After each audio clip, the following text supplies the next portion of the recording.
Hey, YouTube. Prof Sales I here. couldn't see if it was on or not. Hi, everybody. Karen's beside me. My sidekick is back. Or am I your sidekick? I'm not even sure. Yes. I don't know what that means, but welcome to yet another edition of the Prof Sales Show. And today is all about how to sell successfully on eBay. We're glad you're here. So it is Friday, July 7th. It is. Happy Friday. 2017. Hope your Friday is going well. Go ahead, open your. Oh, I just love my that gosh, sound. that was so loud. But yeah, so we are off and running here on the big show. We got a few different topics to talk about today. So let us know in the chat how you're doing, how your week's going, how your sales are going, and just how business has been. I know it's slow for a lot of us clothing resellers, and we're certainly not immune to that. It's been slow for us too, but we're pushing through. So hopefully you guys are as well, letting the room fill up a little bit. Let me know if you can hear us okay. You realize, of course, that if they can't hear us, it would make for a really funny video to watch. Yeah, we would it just would basically be like. Right. But sometimes that's probably how it is anyway, really. If you had a switch like that around here, it might come in to be to turn you helpful. off? Oh, okay. No, you. Oh, for me. Got it. I need a Prof mute button. A Prof mute button. Don't give anybody any ideas. All right. So to fill you in on the format of this show, as many of you know, we've recently started doing these 2 o'clock shows, 2 o'clock Eastern Standard Time, Monday, Wednesday, Friday. You're guaranteed to get your Prof and Karen fix. Well, except on Wednesdays. I'm not here. I mean, I'm here, but I'm not here. She does whatever she wants. Pretty much. I do what I want, right? And each day has a different format. So we cover one of 3 different sort of general areas. On Monday, we hit eBay 101, just like nuts and bolts stuff, just, how to do it and why. We hit niches on eBay why does that make you laugh? Every time. Snitches get stitches. Every time you say niches, that's what I think of. So we hit niches on Wednesday, and then on Friday, we talk about how to be successful on the platform. So the show has a lot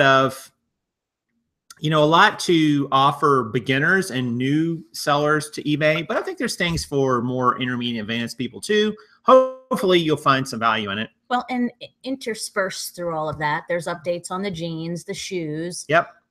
Regular life and times around here. And I think that for people that are, higher level, it's an opportunity for them to weigh in and help other people. Right. And then we do, like the Q&A in particular is a time when we can just talk about a free-for-all, just about anything. And sometimes we talk about all kinds of interesting things. So if you guys have questions, type the word question in all caps followed by your question in the chat, or type some question marks. There you go. Followed by your question, or leave it as a question in the comments after this video post. And we're going to answer a couple questions and comments in a little bit later. But let's dive into the topic. So the topic is to be professional. What does that mean to you, Karen? You're asking me? You're asking the comic relief over here? I'm asking you. It means a lot of things, and I don't want to jump ahead, but it means just to do your best. And then some. And I think a lot of times people, the easier way, the shorter way is the way that you choose. And your goal is to make, happy buyers, right? Right. And maybe they'll come back and buy stuff from you again, or maybe they'll just leave a comment that will have impact on whether or not other people come back and buy things from you. So yeah, being professional to me just means in every facet of your business. We talk sometimes about certain areas, but today we're going to talk about how you're going to do it across the board. It's not just enough to spell everything right in your listings. You've got to you got to bring your A game. When we first started talking about this, that's what it was pretty much. It's not enough just to spell check. You have to be professional across the board. So that's what we're going to address today. Yeah, I couldn't agree more. And I typed out just this idea about acting professionally towards your buyers, but also in your business, because there's really both, and you can't really separate. You can't be acting unprofessional in your business and then have a professional demeanor with your customers. It's really hard to do that. You really have to kind of approach it as a whole. So it's going to talk about 3 basic areas where this idea about acting professionally and being professional with your eBay business, I think, comes into play. And the first one is customer service. And that one, okay. All right, disclaimer. Whether you sell 1 item a month or 1,000 items a month or 10,000 items a month on eBay, it does not matter. You have a responsibility to deliver good customer service to your buyers. Now, I know some of the people out there in the forums and on this channel and places are going to say, but Prof, I'm not a professional seller.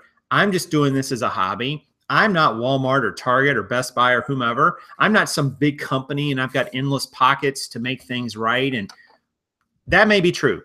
It does not matter. The people on the back end, the people on the other side of the transaction that are buying things from you expect you to act with a professional attitude towards customer service. So a couple things I would say that you need to do, actually 3 things you need to do under the customer service. And the first one, and this is such a no-brainer, I can't believe we even have to say this one. You are a stickler for this one.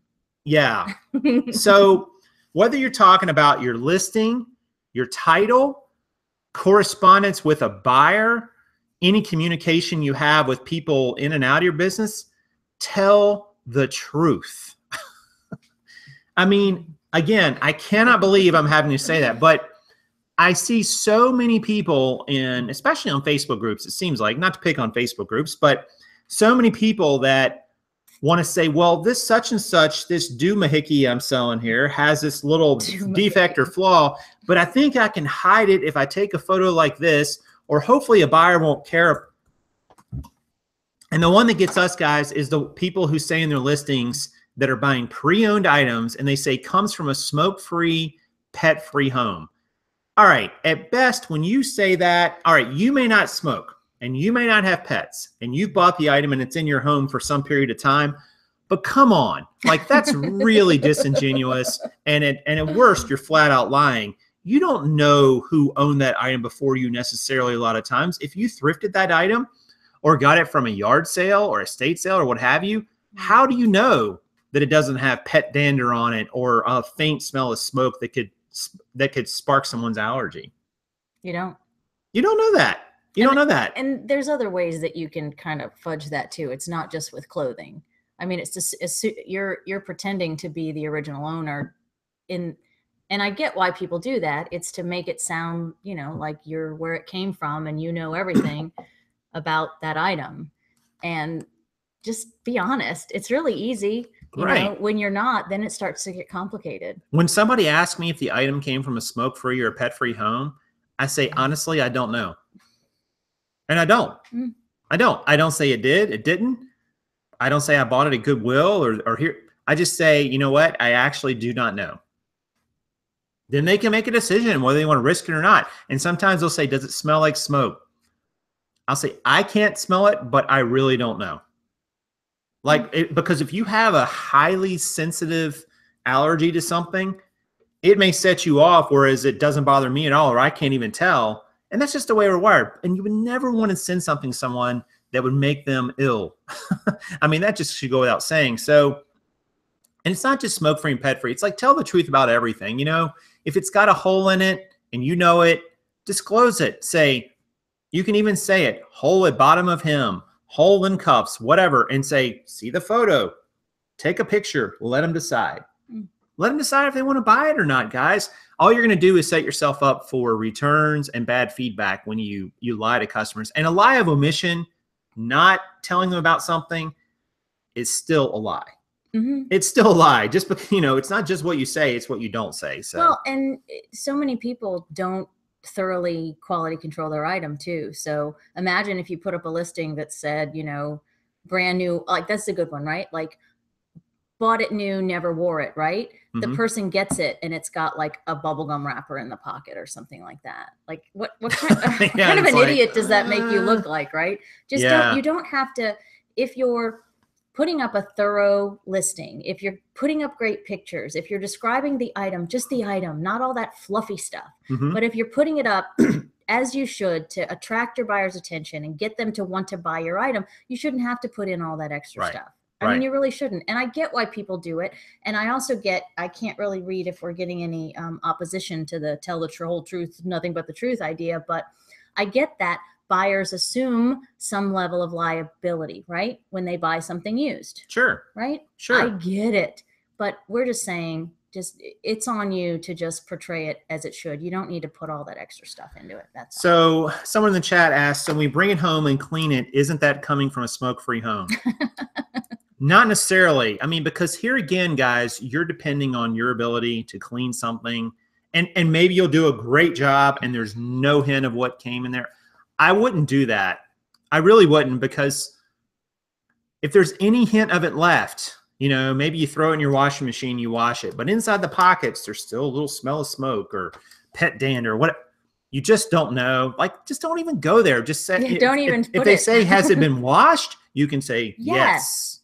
Because you washed it. You know that you washed it. I mean, we still have a pair of leather boots that are sitting there that came from a very smoky house. Right. And they, in fact, smelled up our entire house, TBH, but they're sitting out there, and I don't even know if we'll ever sell them because we're not confident that we can handle that stench. Right. And the reality is too that, you know, you only want to tell people what you know and not answer some other question that they didn't really ask. That'll get you in trouble too. Yeah. No need to answer questions before they're even asked. Like the whole new without tags. I really have a problem with that description. I know it's an eBay choice, but man, how many times are you for sure that that item is new? How do you really know, especially with clothing? Shoes, even shoes, you can't totally tell. Like the tread shouldn't be worn. Maybe there's still stickers that would have. But with clothes, it is so hard sometimes to tell that it's really new. And man, if you miss anything on that item and they find it, you know, it's item not as described. Well, and we've seen people put, you know, like the whole new without tags thing. And we've gone in and looked at listings where clearly it had been worn. And it's just someone's way of new without tags, except for this stain on the leg. And I'm like, yes, you remember that one? Yeah, that was pretty funny. How is that even possible? So anyway, all right, moving on from that one. Second one, under customer service, treat customers with respect even if they don't give you respect back. This is a tough one, right? Because we want to be treated we want to treat others how we would like to be treated. But when someone comes at us with negativity and they're critical of us, or they're even, you know, just down outright nasty, our first reaction is either to get, you know, defensive or maybe attack them back, maybe shut them down. But the reality is, and I learned this from my years in retail management, even when the customer comes up and they're totally wrong and they're totally taking a horrible attitude towards it, you still kind of have to grin and bear it a little bit. If they get abusive, obviously you can report to eBay, you can block and do certain things, but act professional. I mean, you know, I knew a guy once and he sold high-end autos, like, you know, cars that would cost $50,000, $60,000, $70,000, $100,000. And the demands that some of these people had of him on these cars were ridiculous, ridiculous. And people would come in with these ridiculous, not every customer, and he just would smile and grin and bear it. And meanwhile, make a huge commission when that car sold. You know, I mean, that's just the way it goes. And you have to kind of do it, guys, even when the customer is just being unreasonable. It's really difficult. Take a deep breath. When somebody sends you a completely ridiculous request, comment, question, whatever, don't go, try this. If you struggle with this, let's call it the bless your heart principle, okay? Before you give a knee-jerk, inappropriate, maybe even angry, first of all, let's take the emotion out of it. But if you're not capable of that, and it really just, maybe you're having a bad day, they've hit a nerve, whatever, take a deep breath. And then respond. And the whole bless your heart thing is that's something from the South. You know it's ridiculous. You know they're being just ridiculous. But what good does it do you? Remember, you're trying to be professional here. You're building a business. And if you react like some 5-year-old, you know, gonna take my toys away and leave my sandbox, what does that really solve? So take a deep breath, take a moment, and then respond. Right. And flip it, like go 180 degrees, especially, you know, in retail, if someone's coming at you from the planet Mars, you know, diffuse it, redirect, and your end result should be that you're going to have a happy customer. So part of being professional, guys, is treating customers with respect, no matter what. And, you know, you can always vent about it. I mean, somebody. Just not to them. Every time, did I point at you? Yeah, I did. Because sometimes I point the wrong way. But somebody, when we get ridiculous things, like he won't react that way. But like I can hear him from upstairs, like, oh my gosh, I can't believe this person. So I don't do that often. Well, that's because luckily, you know, stupid only occurs periodically. But ooh, quote for the day. Yeah, there you go. But if you have to just get it out of your system, there's nothing wrong with getting it out in the confines of your space. Just, you know, release it into the universe, and it is what it is. People are not going to always come at you with the best attitudes or smiley faces. So get it out and then respond, and I think you'll be fine. The last one under customer service, guys, is under promise and over deliver. That's my favorite. It's a good one. You know, like when you tell somebody you're going to ship it to them and it's going to get to them, and, you know, standard, you know, maybe it's parcel select and it's like, oh, it's going to be 2 to 9 business days, but you've priced into your model. You can send it priority and you get it to them in 1 to 3 days. They're going to be happy. They're going to be happy. Like, and you can do things like that. You know, you can go that little extra mile, you know, when they say, hey, can you make sure this arrives safely?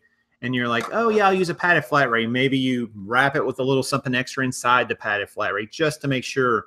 I mean, just little things like that go a long ways, and people remember that, and they'll give you great feedback and so on. It's just a good business practice, you know, because it's so rare. A lot of times we just want to like get the item gone, get it gone, and never hear from that customer again. And just, you know, it's all on them, and it's all on the post office or FedEx or however we're sending it.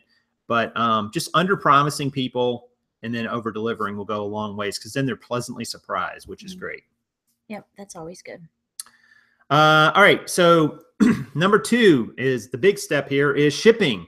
What can you do in shipping? It's a little more nuts and bolts. What can you do for professional shipping? Well, you can be very clean with your packaging. You can seal things up neatly and completely. You can make sure that there's no, you know, like writing all over the box. You send something to somebody in, or a bunch of labels. Or it has an old label, somebody else's address on the other side. Yeah, I mean, just the little things. Again, it's, you know, you're sending something to someone that has value. It has value to you as a seller, value to them as a buyer. Well, value is perception. I mean, there's no real intrinsic value to things. It's what we perceive them to be. We say this is worth $10 or $100, or this is special to me because it was handed down through my family or whatever. It's special to you, but it wouldn't be special to somebody else. I mean, value is based on perception. So when you send something to somebody in clean packaging, you are valuing their item and you're valuing their business, and that goes a long ways towards being professional. Well, and I think this comes up a lot with shipping, and everybody has different opinions about this. Imagine that. But I think that your shipping method and your shipping packaging should reflect the value of your item. You know, if you have $100 pair of shoes, I would suggest you not send it in a first class brown envelope. Right. I mean, you need to take extra time in packing and so on, but things like that. Just add that little extra touch. And I take it to that, like, I'm really OCD about closing it properly, wrapping it, you know, the labels don't go on crooked. I get that. You're OCD about that? Yeah, that's the right word, right? Or ADD or something. I'm both probably, but it's you know, it needs to be, I don't feel like you have to rush like an assembly line. I get sometimes maybe you have to, but if you're going so fast that you're, you know, those stickies, once you bend them over, you can't unstick them. Right. So just, you know. And along there, this is something you like to do, the second part about shipping. Yes. And at our meetup, one of the gals has a card that she puts in there, but I think it's important to include a note if possible. We do it on the impacking slip. It has a note. There's a note field, but there's other ways to do it. Yeah. And we used to actually sign that and say thank you and sign it. But any sort of little touch that you can, you know, personalize it. I use stickers, you know, that have little emojis like happy thumbs up 5-star emojis and, right.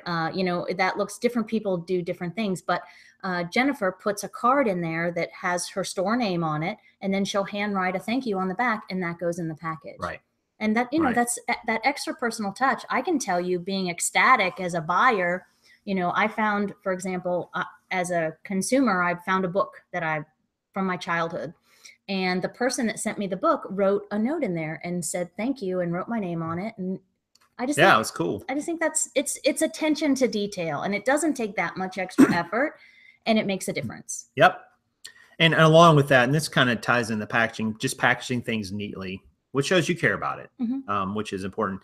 The third big area we're going to talk about really quickly is work area.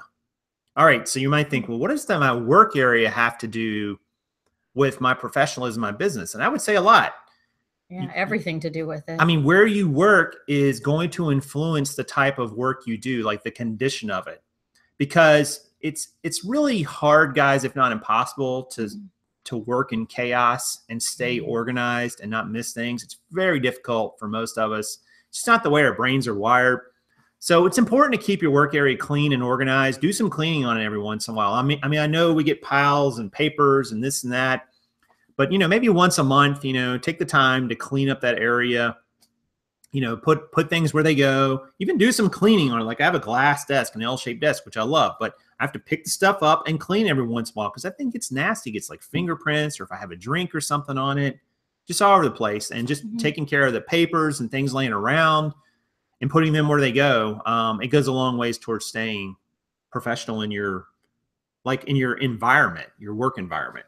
And I'm looking over your shoulder at my environment over there. My environment could use some work. But I mean, the real life example that we use is we have a teenager upstairs whose room is a wreck.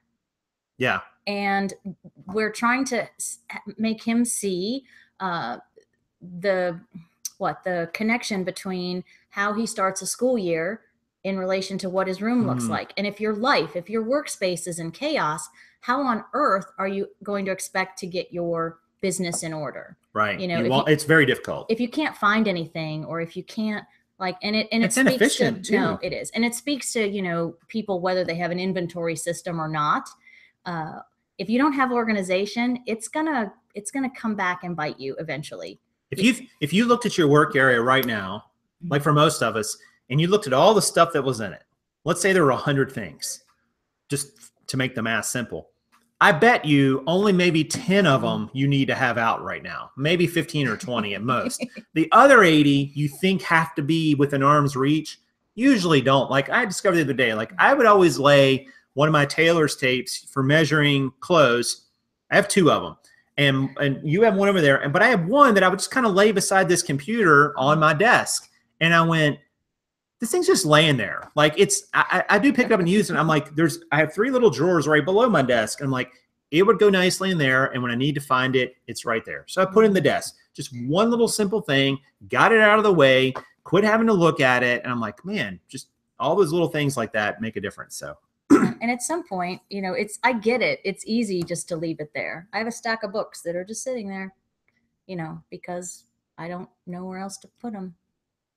But maybe donate them. Maybe today's the day. Sell them. And you know, we walk the walk with regard to, like, personally working toward being minimalists. Well, right. In large part because reselling is taking over every corner of the house. But you know, if you don't touch it, like if it's something personal that you haven't touched for a year, 6 months, whatever, you probably need to take a look and either donate it, sell it, or toss it. Yeah. I mean, what is it really doing for you if you're not using it? Collecting dust.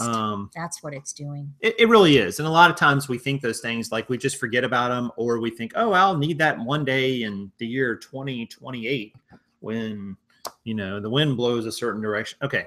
All right. So along those lines, have a place for everything. You have to have a spot for it.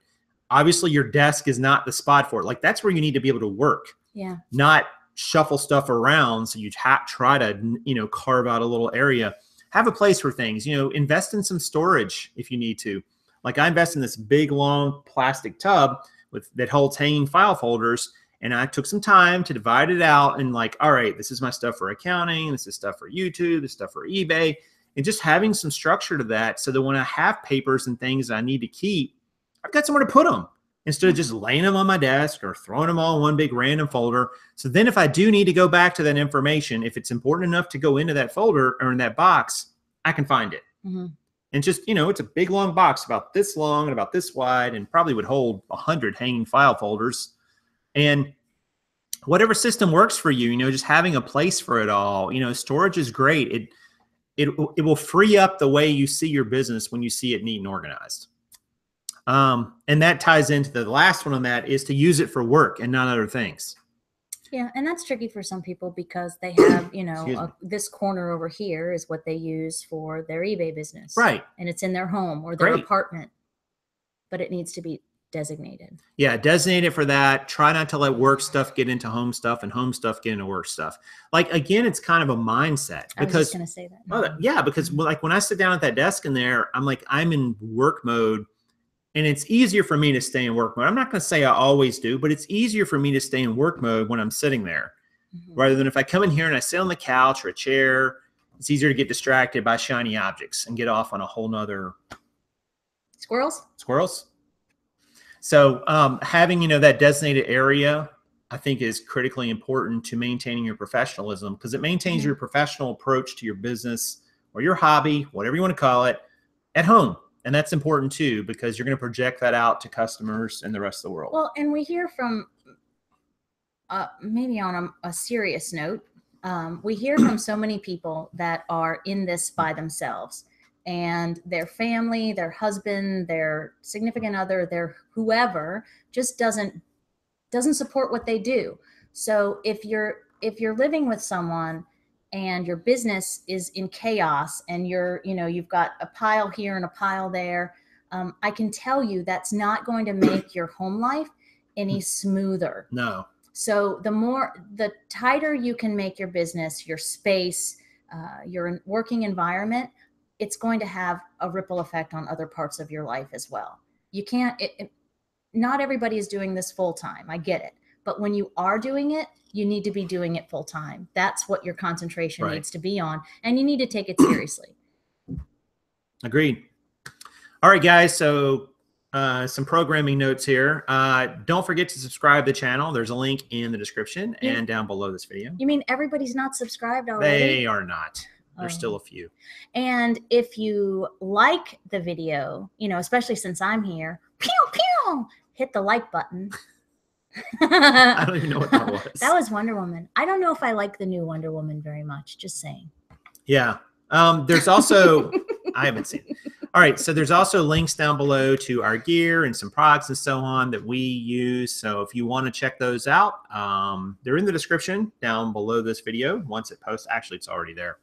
So we appreciate that. And any of the links down there are things that we use in the business or we eat or whatever. And in clicking on one of those, that gives a little bump for us. Doesn't cost you any extra, but there you go. Yep, we do appreciate it. So check those out. Large says, a bidder asked me to cancel her bid. Is that something I should do or ask her to do it? Will it hurt me on eBay? Ooh, great question. It's not. So she bid on the item. This is an auction item, I'm guessing. If she asked you through eBay communication, the rule usually is it's not going to hurt you. You just want to make sure that she did and what she really asked you was what you think she asked you. But like sometimes a buyer will ask to cancel a sale before I've shipped it, and it's not a problem. It's not going to hurt your defect rate. You can choose that. I think it's the same with bids. I don't do a lot of auctions to know that. So if somebody wants to answer that in the chat, that would be cool too. Not totally sure. Excuse me.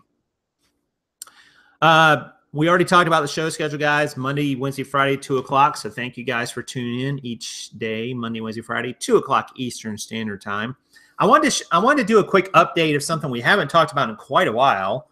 Ooh, it's in a quick screen share. So some of you may remember that we did a 100 jeans listing in a day challenge back in, oh my gosh, when was this? Nice. November? Like forever ago. Yeah, it was November. And I wanted to share with you guys, I'm still tracking those, like the spreadsheet just tracks them automatically. So I still want to show you, I want to show you guys how those are doing, how we've done with those. So we We listed 100 jeans on November the 16th of last year, 2016. And so I've been keeping track of how they've been selling. So I'll show you that real quickly. So you can see here from this screen share that it's been 233 days. And we've sold a total of 76 of them. This is split apart just because I changed the way I was doing some things. That was a total of $1,800 gross. So the average sale price has been $24.53. That includes shipping and so on, which is pretty good. You know, we've sold three tenths of a pair per day since then. So one about every 3 days. And we'll see. I just sold one, I think, yesterday. So I wanted to share that with you guys. Let you know I haven't forgot about that. We'll see where we're at. Another 120 some days to go. We'll see how we are at the end of this year and how many sold through, which will be kind of interesting. These jeans were nothing special. We didn't cherry pick them or anything like that. And if you guys want to check out those videos, they're called How to List 100 Items in a Day. There's 4 of them. They're here on the channel. I think they're in the how-to section, actually. And you guys can check them out. There's a lot of content there, not just us listing. We talked about a lot of things. That was a great day. One that that was a tiring day, but yes, it was a great day. That we may or may not repeat anytime soon. I know, right? But I think we need to do it again. We talked about that, and Karen's like, let's do that again. And I'm like, when? Never? But anyway, no, it was good. It was a good day. Yeah, I liked it. So, all right, 51 viewers watching too. Please hit the like button. Really appreciate you guys coming out today. And if you're liking the content, and if you're not, well, hit it anyway, whatever. All right, so a couple questions we're going to talk about. Oh, yeah. This is neat. So I've started doing screen share of questions and comments. So let me look at a couple of those real quick. Yep, you never know when you post a question and it's going to come up I might answer here live. Ooh. That's what you get. All right, first one. So Laura Burnell says, hey, you can always dumpster dive. Some people do that. What do you think about that, Karen? Are you a big fan of dumpster diving? Yeah, no, not so much. So dumpster diving, the idea that you go into dumpsters and find things that people have thrown away to sell. So you're getting the items for free, which will tie into our next question here in just a moment. We really don't dumpster dive, and there's nothing wrong with it, but there are some legality issues in some locations. I don't think we have those here in our area too much. Well, and close to home, we don't have a lot of opportunities. Like the chains that people suggest that we do. We'd have to drive a little way, sure. Yeah, they're just not doing it here. Right. And the thing with dumpster diving, and I think I said this in Yvonne's Mother's Day video, but you know, I come by it honestly. You know, my mother used to do that all the time. The thing about dumpster diving is you better be putting it somewhere. And what I mean by that is it's not enough to drive by and see this great shelf or this great filing cabinet or this great whatever sitting on the side of the road. Right. Like for me, it's more than just the legality and the, ew, I'm going to get dirty kind of thing. Like I have concerns about, you know, you getting it and not flipping it. Like if you're going to do it and you're getting it and then immediately putting it somewhere, great. But where I think people run into trouble is they just collect things. Yeah. And someone says they'd be afraid of getting arrested.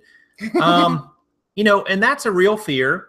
I think in some localities, it's fine to go in a dumpster when the business is open and pull something out, but it gets a little tricky here sometimes, guys, because of where businesses put their dumpsters. If it's right behind the building, for instance, and something's laying out there, is that really trash, or is it just something they're laying there until they get to it? So you got to be really careful about those sorts of things. And also inside dumpsters, I would not recommend you go inside a dumpster. I know this sounds crazy, but there's sharp objects inside there sometimes. There could be some pretty nasty stuff in there. There can actually be rodents or raccoons, all kinds of things. And you could catch a cut or an infection or a bite. I mean, it does happen to people. It's not impossible. So if you're going to do this, I would do it with maybe tongs from the outside and gloves, heavy gloves. A hazmat suit from head to toe. Yeah. And don't forget gloves. And don't trespass. And that's the problem I have with a lot of the dumpster dive videos. I see people doing this at night, and I question whether the business is open. So now you're maybe technically trespassing when you're behind a building at night, rooting around through a dumpster. I mean, that's real shaky ground there, and you don't want to do something that's going to get you arrested or a citation. I mean, it's kind of dumb. Yeah, so no judging going on here. If you're doing it and it's working for you, great. But not something that we're we're not big fans of. And you're not gonna, I guess you could get clothing that way in some cases, but usually it tends to be hard goods that people do for the most part. All right, we got one more question here. Let's see. Question number 2. Question number 2. I think it's this one. Well, otherwise it'll be the first one again, and then that'll be that. All right, Carlos Carrasco, I'm not sure if I said that correctly. It says, great video. And I don't remember the video this was on, honestly, but what if you are acquiring, I think it was on our accounting video a couple weeks ago. What if you're acquiring your inventory for free? How is that taxed? That's a great question. Do you know the answer to this one, Colin? I would say it's taxed on selling it, on the selling end, is it not? But I think what he's asking is, what do you show for your cost? Oh, we don't ever agree with this one, so you should probably give the. Have we even talked about this one? I remember it. Well, because it plays to the what about the shoes I pull out of my closet, or the whatevers that I've owned for 20 years, and I don't know. I mean, what's the real answer? The question is, you get something free, and what are you going to put down for what your cost was to get it, because it was free, right? Again, I'm not an accountant, but you probably should put. From talking to mine, you should put some cost on there for acquiring, even if it's minimal, like even if it's, a dime.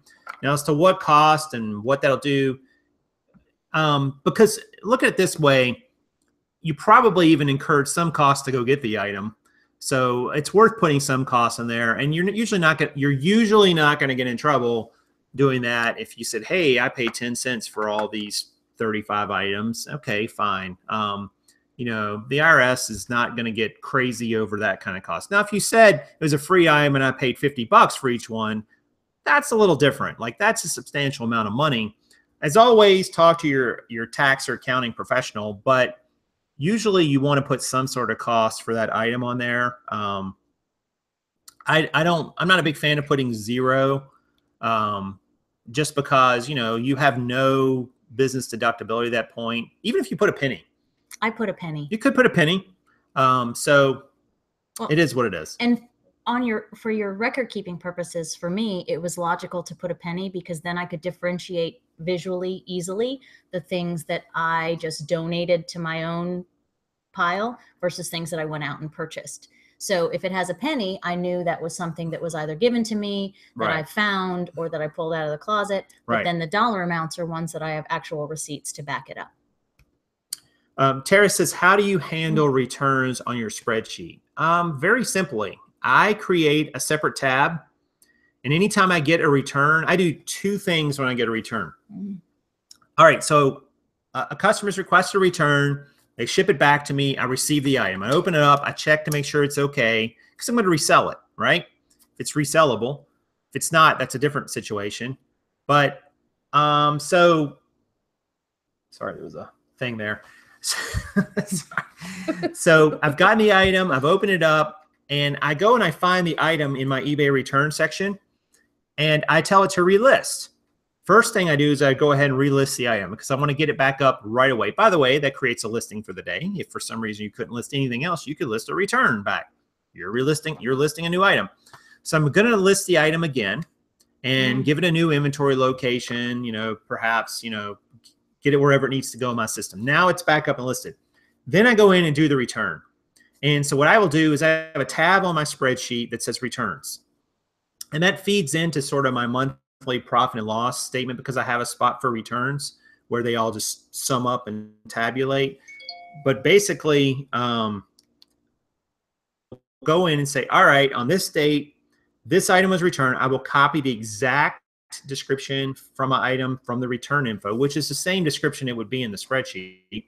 And I will put in how much I actually return back to them, because it might be the whole number. It might be less than the whole number. It might be the number minus the shipping. Could be all kinds of things. You want to put in there how much it returned, because that's a cost of month. I mean, returns are like money that would back out of the business. So you have some tax possibilities there to reduce your tax liability. Again, talk to your, and that way I've got a running tabulation, and I've also relisted the item. So I've kind of, now like that item is done. The buyers automatically gotten their money back from PayPal. I've gotten the item relisted. It didn't sit around. I recommend I would relist returns as soon as you get them, guys. If you let them set and say, oh, I'll get to those returns. Well, okay, now you've returned them. You've paid the money back to the buyer, but you don't have the item listed again. Like you're at the worst possible spot. It's like you've started all over again. Go ahead and do that right away. Well, and didn't you have an item this morning that supported the whole redundancy thing, like with the return? Like you can have the best of practices and still copy and paste, put in your spreadsheet how it's supposed to go, and then somehow, somewhere, all right, stay with me. It's going to be hard for you to believe, but eBay makes mistakes. You heard it from me first, right? So even if you do everything that you're supposed to do, it can still come up that return, even though you relisted it, eBay didn't catch it. So this whole and the redundancy thing with your inventory system, that's going to help you when things like this come up. When because you thought you lost an item this morning, right? Right, and that's exactly what happened, and this ties into the question. So, oh man, stupid calls. So this particular item had gotten returned before, and it resold today. And so I went in to find it. I had a value in the custom label SKU field, and I went to go find it. I'm like, it's not here. Like, that's really weird. And if you've ever printed out that manifest of your shipping, it'll show like that column. So I went in to find it, and I went, it's not there. So I came back downstairs, and I looked a little closer, and I realized I had given it a new one that was now in the title, which is what I do now anyway. That's where my location was in the title, but it still had the old SKU listing from when I relisted the item from when it came back before.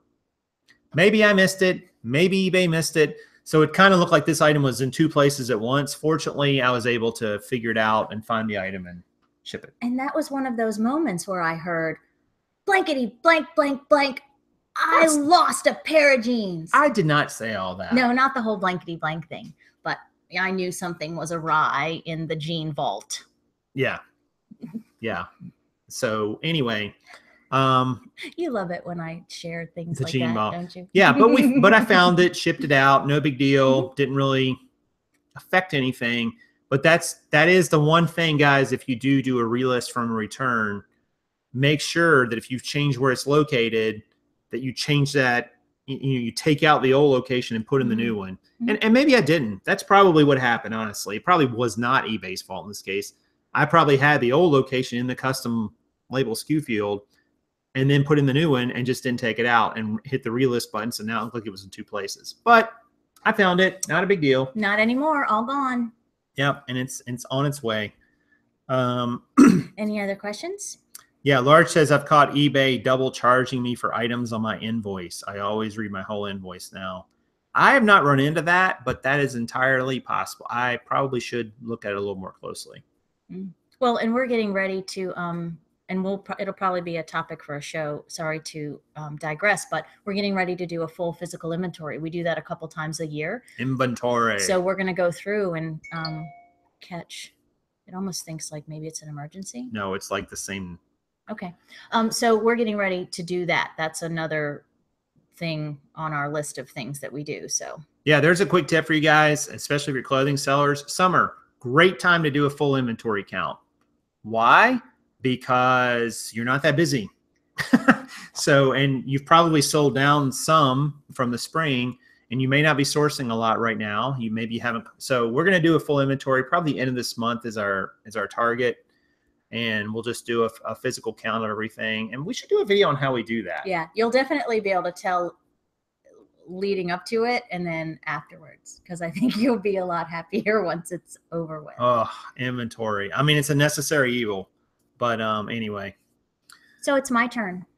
What's your turn? We're going to call it the motivational soapbox hour. No, not hour, just a couple of minutes. So I've been thinking a lot, and some of you guys know that I'm working on writing and a big project outside of reselling, and I pay attention. You know, we talk with and have the joy of interacting with all kinds of people in the reseller spectrum, especially folks that are just getting started. And we'll tell you, we're here to help, we're here to motivate, but there's always these commonalities, I think, between a lot of people. And I'm finding them with myself and jumping off into this new project. And I'm working on this whole rebranding logo thing for myself. And I found that when I was researching what other people are doing in this space, that I was letting myself get discouraged. Like I saw that, you know, 5 years ago, these people started this channel, this website, this presence that talks similarly to what I want to speak to, the mission that I'm working on. And I allowed it to discourage me. And it's that fear that keeps us from doing the reselling too, right? I hear from a lot of people that they don't want to list, you know, their pair of shoes because there's 100 other pair of shoes just like it. And that just, it doesn't jibe. Like logically, that doesn't make sense to me. You're either in this to win it or you're not.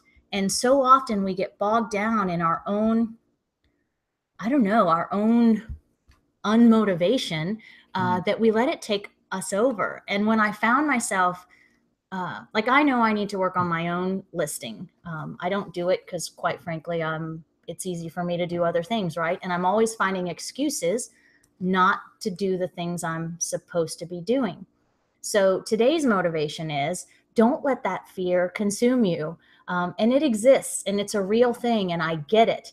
And if you're basing your fear on, well, someone else is doing it, they're doing it better, they're doing it differently. I call hogwash on that. You can do it. You can do it just as well, if not better, but you're never going to know if you don't take that first step. And a lot of new resellers, and I say this all the time, we get bogged down in this analysis paralysis stuff. And we think that we have to watch 100 videos and we have to read. Yes, it's important to educate yourself, but at some point, you're going to have to put your money or your items where your mouth is, and you're just going to have to put it out there. And I have a couple of years now of listing with you, right? Right. But I find that I have this sort of fear of doing it myself, like I'm going to make a mistake. Well, I'm never going to learn. I'm never going to get better at this on my own if I just don't make mistakes. And as a mom, I embrace and appreciate that with my mistake-making child all the time. So why can't I apply it here?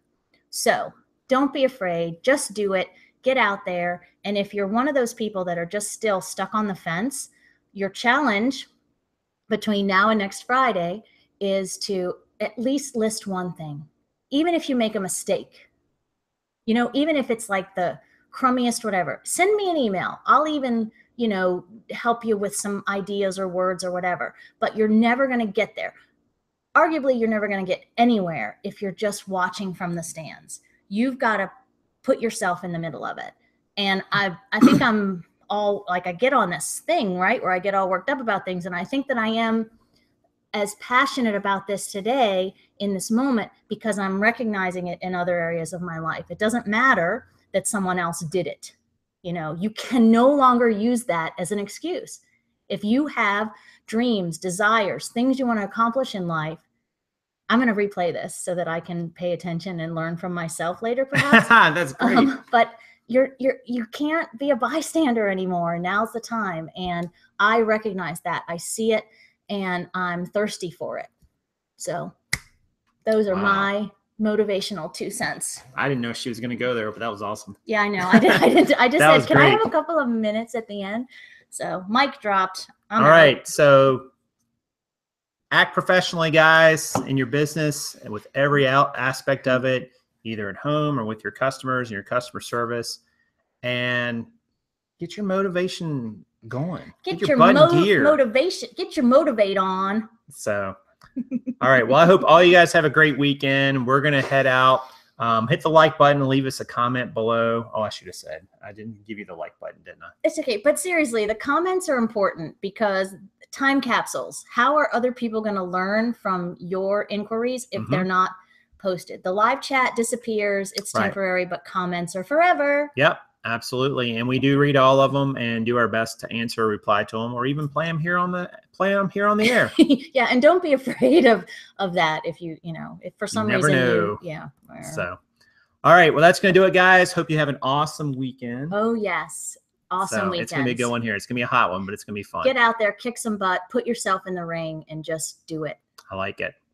Prof Sales and Karen saying good sales to you.